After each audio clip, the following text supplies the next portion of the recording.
Ya, multimedia, kemudian kewirausahaan, pemasaran hasil pertanian Kota Pagaralam juga sudah dipasarkan oleh alumni di bidang kewirausahaan.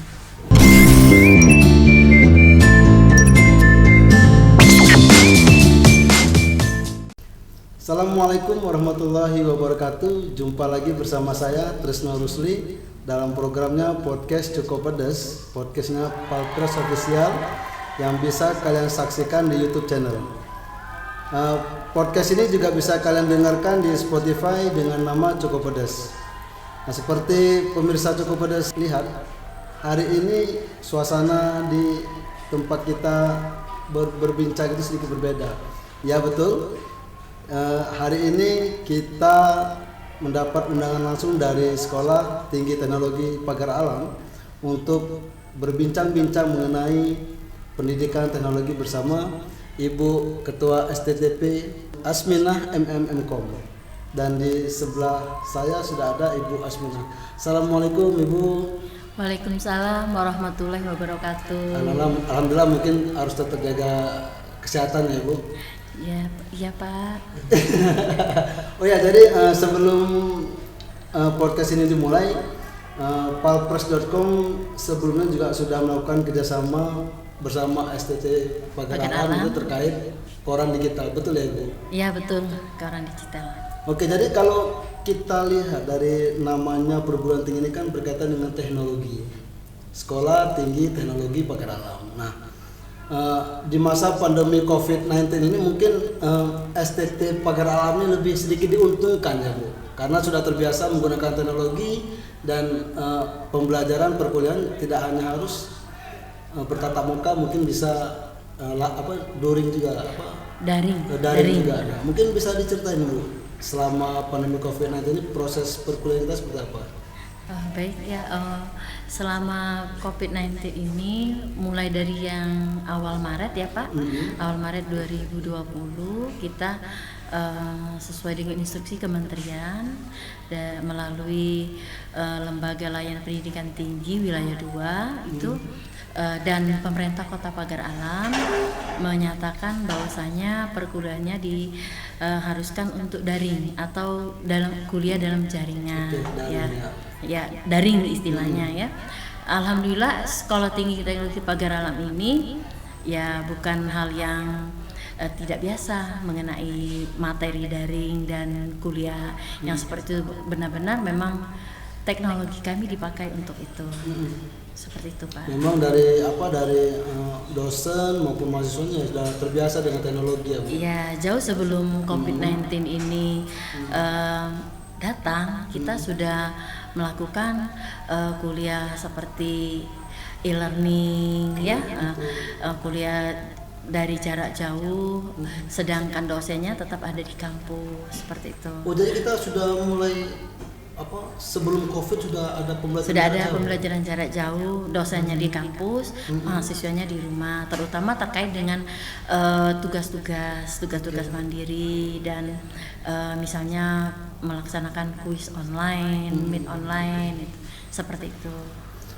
Oke, kalau di STT Pagaralam ini apa aja program studi yang tersedia nih? Untuk sekarang program studi kita ada 2, yaitu teknik sipil dan teknik informatika. Kalau sipil itu mungkin berkaitan dengan konstruksi ya Bu ya? Ya, untuk sipil itu berkaitan dengan konstruksi bangunan, jembatan, jalan, air, seperti itu ya. Termasuk juga mengenai untuk jangan sampai ada bencana alam itu. Bencana alam juga di sipil itu ada pelajaran mata kuliah. Ya, jadi kalau keberadaan STT Pagaralam ini di Kota Pagaralam yang memang sangat mendukung ya Bu, karena dari kita lihat demografinya tuh ya cukup, geografinya juga cukup ini ya Bu ya. Jalan-jalan kita lihat tuh banyak yang tikungan-tikungan tajam-tajam lah itu. seperti yang di Tanjung Sakti. Nah, itu mungkin dibutuhkan teknologi alumni dari STT Pagar Alam juga ya, ya. membutuhkan tenaga sipil itu Pak, tenaga alumni sipil, teknik sipil kalau yang seperti itu. Dan juga didorong oleh Dinas PU, Dinas Pekerjaan Umum.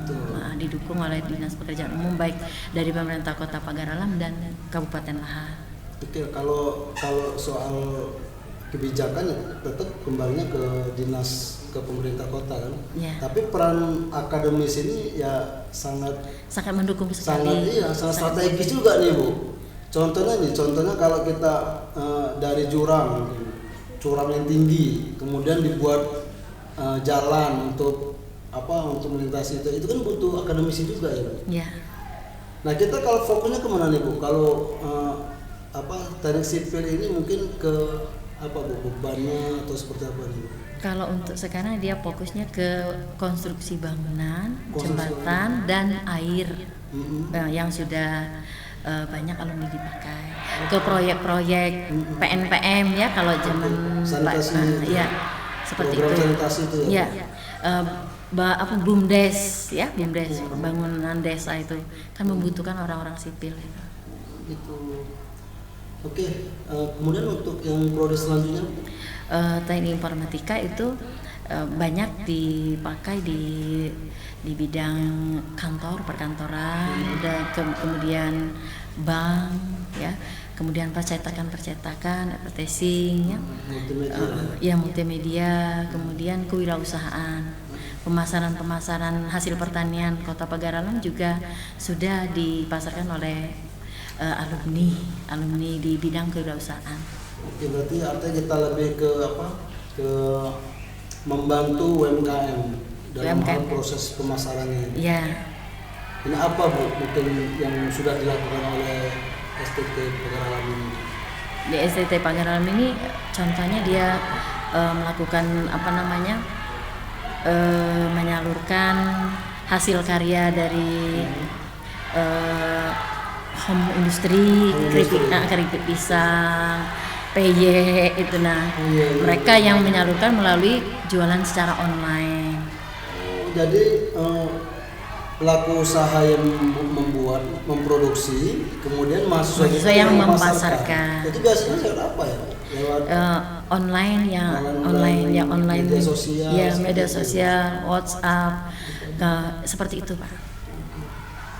Baik, cukup menarik juga nih pemirsa Cukup Pedas. Ya, artinya walaupun tetap statusnya mahasiswa, tapi sudah mulai berperan dalam pembangunan ekonomi kreatif di Kota Pagar Alam. Nah, kita mungkin beralih ke selanjutnya nih Bu. Ya, seperti kita ketahui kan Kota Pagar Alam kan sangat kaya dengan kopi, kemudian sayur mayur seperti itu kan.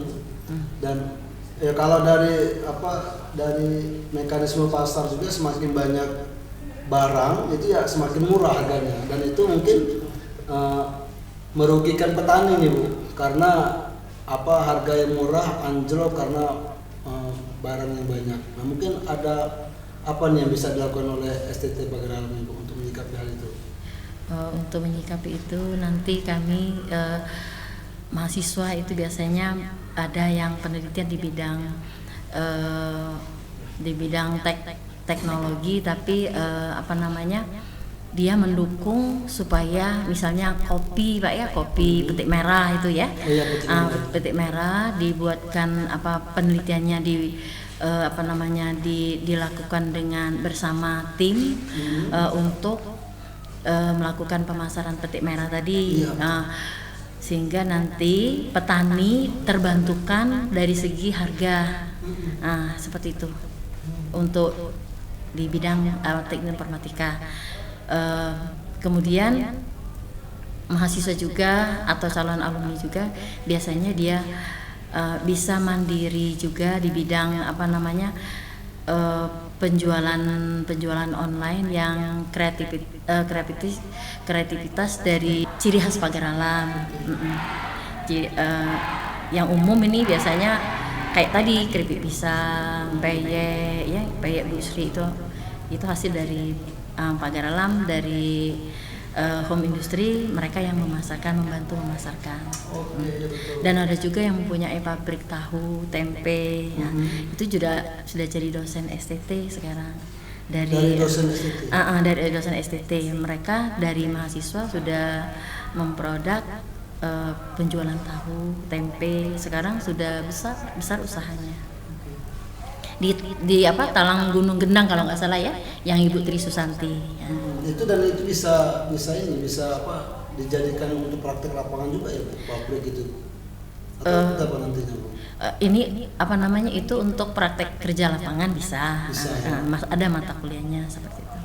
Ya, jadi kalau beberapa hari kemarin itu kan Dinas Kebudayaan dan Pariwisata Sumatera Selatan kan menyelenggarakan Festival Sriwijaya ini. Jadi dalam Festival Sriwijaya itu ada kopi dan kuliner. Nah, khusus kopi ini kan dari Pak Ova sendiri, dari Pak Dinas Disbud Parsumsel itu ngomongin kalau kopi Pagar Alam itu cita rasanya mendunia nih, Bu. Bahkan sudah mengalahkan Brazil dan Italia. Itu kan cukup suatu membanggakan itu, Bu. Ya, Bu.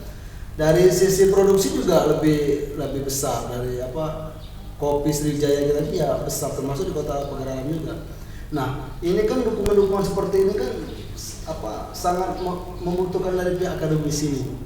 Ya kan, karena dari lembaga, mungkin dari pelaku UMKM-nya, kemudian dari perbankan agar bisa mempromosikan ini kan, dan termasuk dari akademisi. Nah, mungkin itu ya, Bu, yang kita lakukan agar sumber daya alam di Kota Pagar Alam ini semakin dikenal oleh masyarakat. Semakin dikenal untuk masyarakat, kemudian membantu perekonomian masyarakat juga.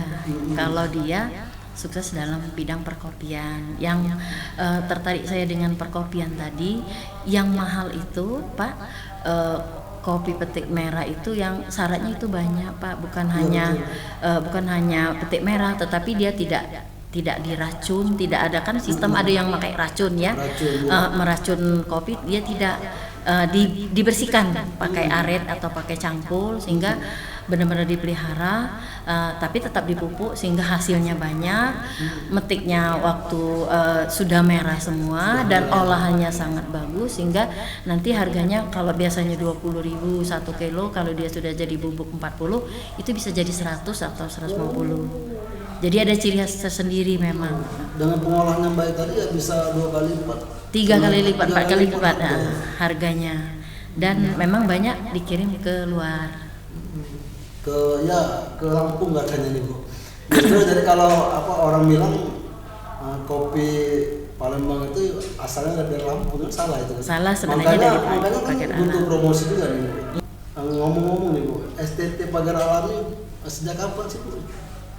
Berdirinya, Pak, ya, izin operasional dari kementerian itu tahun 2004, tetapi kita menerima mahasiswa barunya tahun 2005. 2005? Iya. Itu sarjana semua, sarjana S1 ya? Sarjana S1, ya. Berarti sekarang sudah mengeluarkan berapa alumni? Kalau sekarang ini bulan September tadi tanggal 11 kita sudah mengeluarkan alumni yang ke-11, alumni sekitar 870 yang sudah terserap di pasaran sebagai alumni STT Pagar Alam. 870. Dan mereka didominasi ke? Dominasi ada yang di pemerintahan, ada yang di swasta, ada tadi melanjutkan pekerjaan usaha tadi ya. Seperti itu. Percetakan banyak juga.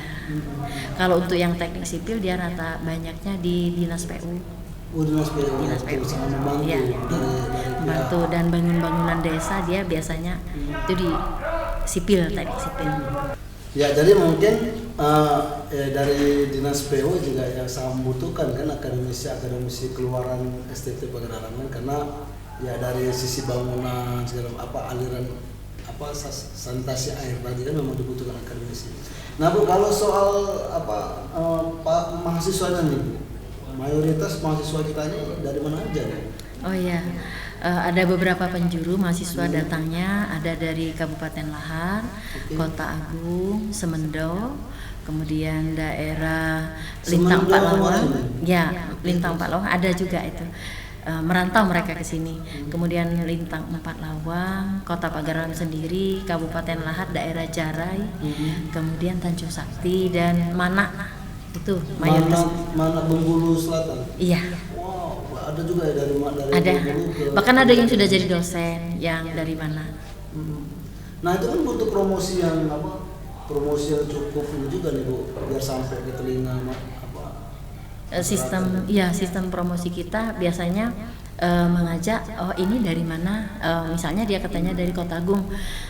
Mahasiswa itu yang kita ajak ke daerahnya untuk promosi. Nah, mereka mengajak keluarga, mengajak tetangga-tetangganya untuk ikut kuliah di sini. Betul, artinya keterlibatan mahasiswa untuk mempromosikan itu harus gitu. Ada juga. Dan itu salah satu nilai akreditasi juga ya Bu? Ya, untuk meningkatkan nilai akreditasi, pertama ya tadi dari jumlah mahasiswa setiap tahunnya harus meningkat. Kemudian dari sumber daya manusianya, SDM-nya juga harus minimal pendidikan strata 2. Kemudian kompetensi dosen, sertifikasi dosen, kemudian lagi fasilitas yang mendukung supaya dia bernilai akreditasi lebih baik. Infrastrukturnya ya. Iya, infrastrukturnya sudah harus terpenuhi seperti itu. Kalau kita teknologi cuma nggak mumpuni ya Ketinggalan. juga, Ya nggak mau orang. Kalau di STT Pagaralam ya cukup modern juga loh pemirsa Cukup Pedas. Seperti yang kita lihat sekarang kita berada di studionya STT Pagaralam ya, dengan beberapa properti yang cukup bagus juga. Dan lihat tuh ada iklan slide video yang mempromosikan STT Pagaralam, dan saya yakin semuanya ini menggunakan teknologi yang cukup baik dan dikuasai oleh SDM sendiri.